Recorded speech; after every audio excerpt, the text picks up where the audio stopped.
وہ اس کے قتل کا حکم دیں گے۔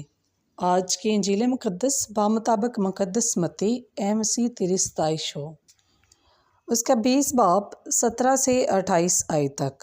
اور یسوع یروشلم کو جاتے ہوئے 12 شاگردوں کو الگ لے گیا اور راہ میں ان سے کہا، دیکھو ہم یروشلم کو جاتے ہیں اور ابن انسان سردار کاہنوں اور فقیوں کے حوالے کیا جائے گا، اور وہ اس کے قتل کا حکم دیں گے اور اسے غیر قوموں کے حوالے کریں گے تاکہ وہ اسے ٹھٹھوں میں اڑائیں اور کوڑے ماریں اور صلیب پر چڑھائیں، اور وہ تیسرے دن جی اٹھے گا۔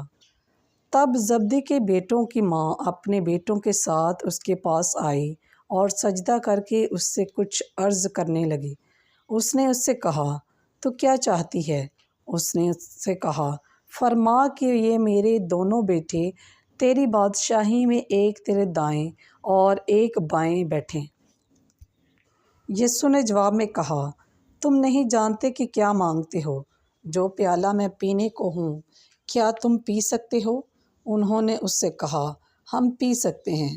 اس نے ان سے کہا، تم میرا پیالہ تو پیو گے، لیکن اپنے دائیں یا بائیں کسی کو بٹھانا میرا کام نہیں۔